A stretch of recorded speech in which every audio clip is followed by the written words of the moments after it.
11 ربیع الاول کی جمعرات اور 12 ربیع الاول کا جمعہ صرف 5 منٹ کا یہ وظیفہ کر لو، وظیفہ ختم ہوتے ہی لوگ آپ کے گھر پیسہ دینے آ جائیں گے۔ بسم اللہ الرحمن الرحیم۔ محترم ناظرین، ربیع الاول کے مہینے میں دولت حاصل کرنے کا بہت خاص وظیفہ ختم ہوتے ہی لوگ آپ کے گھر پیسے دینے آ جائیں گے۔ آج 500 کروڑ مانگو گے تو وہ بھی مل جائیں گے۔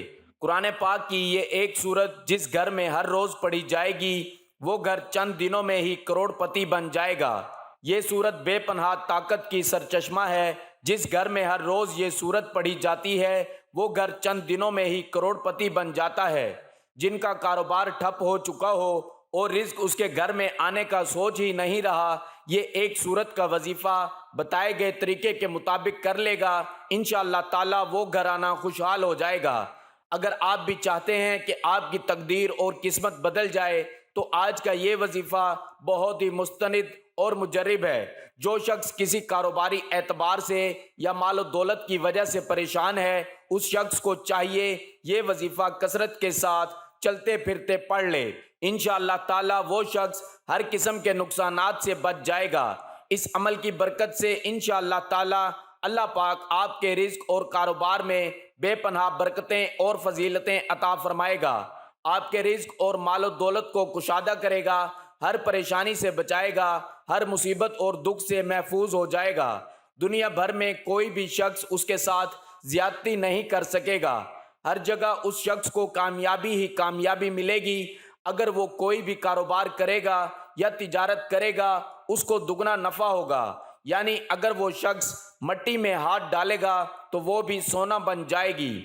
اگر آپ نے یہ وظیفہ ہمارے بتائے گئے طریقے کے مطابق مکمل کیا تو یقین مانیے کہ انشاءاللہ تعالی اللہ پاک آپ کو اتنا رزق عطا فرمائے گا کہ آپ کی جان پہچان کے لوگ آپ پہ رشک کریں گے۔ جب آپ اس عمل کو خود ہی کریں گے تو انشاءاللہ تعالی اللہ پاک کے فضل و کرم سے آپ کو بھی یقین ہو جائے گا، اور پھر آپ خود بھی یہ وظیفہ کریں گے، دوسرے لوگوں کو بھی بتائیں گے کہ مجھے اس وظیفے نے مالا مال کر دیا ہے اور اب اللہ تعالیٰ نے مجھ پر اپنا کرم کیا ہے اور میرا رزق میرے لیے بہت کشادہ فرما دیا ہے۔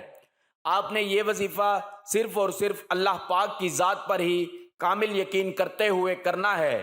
پھر جب آپ لوگ یہ وظیفہ کر لو گے تو آپ خود ہی اپنی آنکھوں سے معجزہ دیکھو گے۔ بے شک آپ کے نوکری کے مسائل، دولت یا روپے پیسوں کے مسائل ہوں، یا گھر میں رشتوں کے مسائل ہیں اور گھر میں بیٹیاں جوان بیٹھی ہیں اور کسی جگہ ان کا رشتہ نہیں ہو رہا، یہ وظیفہ اتنا مجرب اور مستند ہے کہ انشاءاللہ تعالی فوری اثر کرے گا۔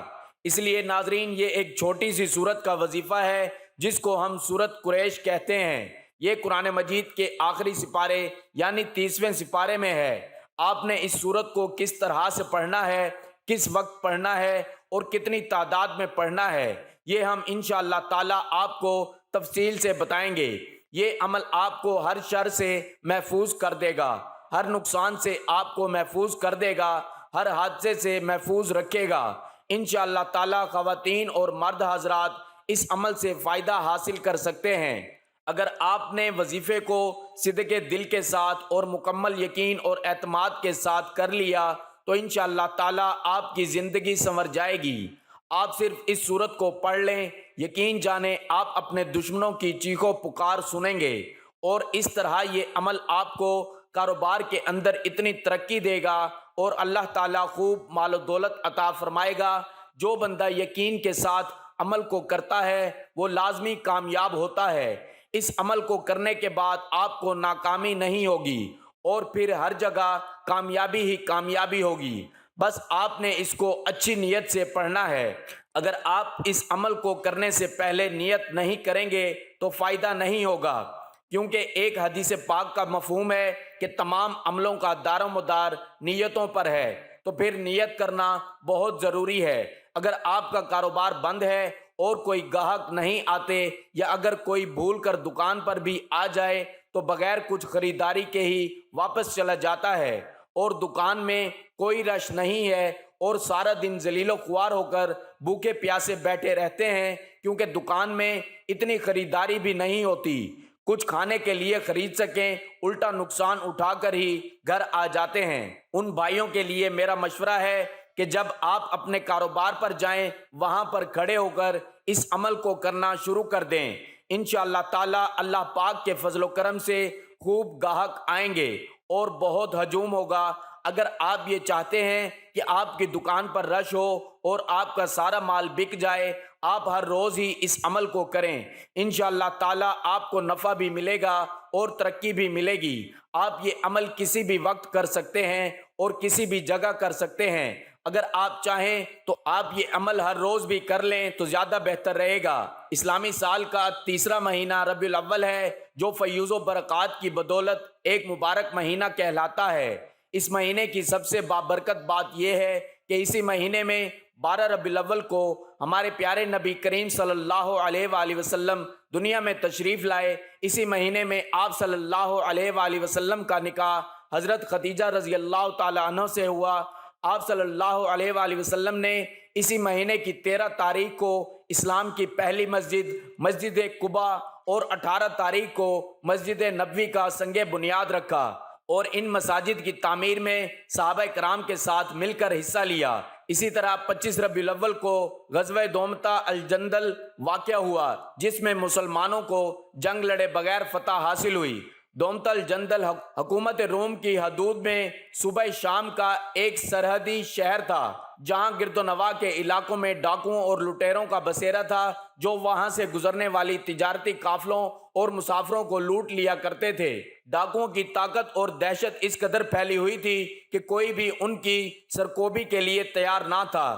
نبی کریم صلی اللہ علیہ وآلہ وسلم کو جب یہ بات معلوم ہوئی تو آپ صلی اللہ علیہ وآلہ وسلم 1000 سپاہیوں کا لشکر لے کر دومتہ الجندل کی طرف روانہ ہو گئے۔ ادھر جب ڈاکو اور لٹیروں کو لشکر اسلام کی آمد کی اطلاع ملی تو وہ سب کے سب ڈر کر وہاں سے بھاگ گئے۔ اسلامی لشکر جب وہاں پہنچا تو دیکھا سارا علاقہ خالی پڑا تھا، وہاں صرف ڈاکوؤں کے جانور چر رہے تھے۔ نبی کریم صلی اللہ علیہ وآلہ وسلم نے قرب و جوار میں فوجی دستے روانہ کیے، لیکن وہاں بھی کوئی نہ ملا۔ آپ صلی اللہ علیہ وآلہ وسلم نے چند روز وہاں قیام فرمایا اور پھر مدینہ منورہ واپس تشریف لے آئے۔ اس طرح غزوہ دومتہ الجندل میں جنگ کیے بغیر مسلمانوں کو فتح حاصل ہوئی اور علاقے سے ڈاکوؤں اور لٹیروں کا ہمیشہ کے لیے خاتمہ ہو گیا۔ اس مہینے میں سرور دو عالم حضور صلی اللہ علیہ وآلہ وسلم دنیا میں تشریف لائے اور یہ مقام کسی اور مہینے کو حاصل نہیں۔ اس لیے جب آپ صلی اللہ علیہ وآلہ وسلم سے پیر کے دن روزے کے بارے میں پوچھا گیا تو آپ صلی اللہ علیہ وآلہ وسلم نے ایسی فضیلت کی ایک وجہ یہ بیان فرمائی کہ اس دن میں پیدا ہوا جب پیر کے دن روزہ کو حضور صلی اللہ علیہ وآلہ وسلم کی ولادت کی وجہ سے فضیلت حاصل ہے۔ تو ماہ ربیع الاول کو بھی آپ صلی اللہ علیہ وآلہ وسلم کی ولادت کا مہینہ ہونے کی خاص حیثیت کے اعتبار سے سال بھر کے تمام مہینوں پر فضیلت و فوقیت حاصل ہے۔ قرآن و سنت کی روشنی میں اس مہینے سے متعلق مخصوص اعمال کا کوئی ثبوت نہیں، اس لیے اس ماہ سے متعلق اپنی طرف سے اعمال و عبادات بیان کرنا شریعت میں زیادتی ہے، جو کہ ناجائز ہے۔ حضور صلی اللہ علیہ وآلہ وسلم کا ذکر مبارک ایک اعلیٰ ترین عبادت ہے، بلکہ روح ایمان ہے۔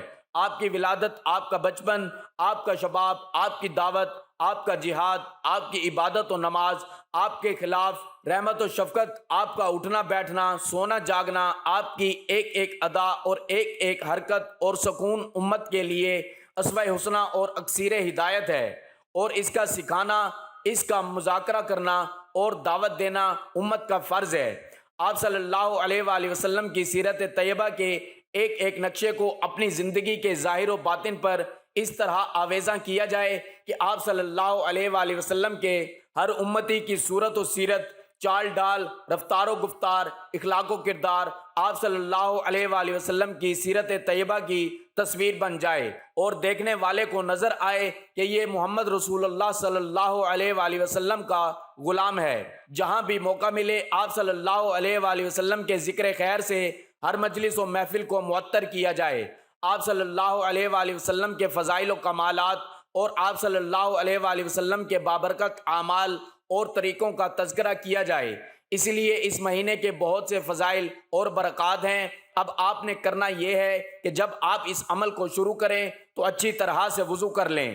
اگر آپ اپنے کاروبار کے لیے جائیں یا اپنی دکان پر جائیں، غرض آپ کوئی بھی کام کرتے ہو، آپ وضو کریں اور پھر 2 رکعت نماز نفل صلاۃ الحاجات پڑھیں، وہیں بیٹھ کر یہ عمل کریں۔ آپ اس عمل کو کسی بھی وقت کر سکتے ہیں، لیکن بہتر یہ ہے کہ آپ اسے فرض نماز کے بعد کر لیں۔ اگر کسی نماز کے بعد کرنا بھول گئے ہیں تو پھر جب آپ کو یاد آئے تو اسی وقت کر لیں، انشاءاللہ آپ کی ہر حاجت پوری ہوگی۔ اس وظیفے کو لگاتار 7 دن کرنے سے آپ کے دل میں جو بھی دلی مرادیں ہوں گی وہ سب پوری ہو جائیں گی، لیکن شرط یہ ہے کہ آپ کی دلی حاجت جائز اور نیک ہونی چاہیے، تو کوئی بھی آپ کی حاجت کو روک نہیں سکے گا، کیونکہ آپ دنیا جہان کے خالق و مالک سے مانگ رہے ہیں۔ پھر وظیفہ مکمل ہونے کے بعد اچھی طرح سے دعا کرنی ہے۔ اپنے گھروں میں نماز کو معمول بنائیں، کیونکہ نماز فرض ہے اور کسی بھی صورت میں معاف نہیں۔ پھر جب آپ نماز مکمل ادا کر لیں تو اسی جگہ پر بیٹھ جائیں اور سب سے پہلے 3 مرتبہ اعوذ باللہ من الشیطان الرجیم پڑھیں اور پھر 3 مرتبہ بسم اللہ الرحمن الرحیم پڑھیں، تاکہ اللہ پاک آپ کے وظیفے میں خوب برکت عطا فرمائے۔ اور 7 مرتبہ اول و آخر درود ابراہیم پڑھیں، 1 مرتبہ میرے ساتھ بھی ثواب کے طور پر پڑھ لیں۔ اللہم صلی علی محمد وعلی آل محمد کما صلیت علی ابراہیم وعلی آل ابراہیم انک حمید مجید۔ اللہم بارک علی محمد وعلی آل محمد کما بارکت علی ابراہیم وعلی آل ابراہیم انک حمید مجید۔ اس کے بعد 21 مرتبہ سورۃ قریش پڑھیں، اس کے بعد 180 مرتبہ استغفر اللہ پڑھیں، اور آخر میں دوبارہ 7 مرتبہ درود ابراہیم پڑھ لیں۔ اس کے بعد ہاتھ اٹھا کر اللہ پاک سے اپنی مطلوبہ حاجات اور اپنے مسئلے کے حل کے لیے دعا کریں، اور سچے دل کے ساتھ اور پوری ایمانداری کے ساتھ اس مسئلے کے حل کے لیے کوشش بھی کرنی ہے۔ اس کے بعد آپ اپنے کام کی جانب متوجہ ہو جائیں اور کام کرتے ہوئے بھی کثرت سے سورۃ قریش کا ورد اپنے دل میں جاری رکھیں۔ انشاءاللہ 3 دنوں کے اندر آپ کو نتیجہ نظر آئے گا، لیکن اگر کسی وجہ سے 3 دنوں کے اندر آپ کا مسئلہ حل نہ ہوا تو پھر آپ یہ عمل 40 دن تک ضرور کرنا۔ جس دن سے آپ یہ عمل شروع کریں گے پھر آپ خود ہی دیکھیں گے کہ آپ کا ہر آنے والا دن گزشتہ گزرے ہوئے دن سے مزید بہتر ہو جائے گا، اور آپ کا کاروبار دن دگنی رات چگنی ترقی کرے گا انشاءاللہ تعالی۔ بس اللہ کی ذات پر یقین اور امید رکھیں، اللہ رب العالمین کبھی بھی آپ کو مایوس نہیں کرے گا۔ آپ چاہتے ہیں کہ آپ کا کاروبار مسلسل ترقی کرتا رہے تو آپ اس عمل کو مستقل جاری رکھیں۔ اللہ تعالیٰ کے 99 ناموں میں سے ایک نام کمنٹ باکس میں ضرور شیئر کریں۔ اللہ ہم سب کا حامی و ناصر ہو، آمین۔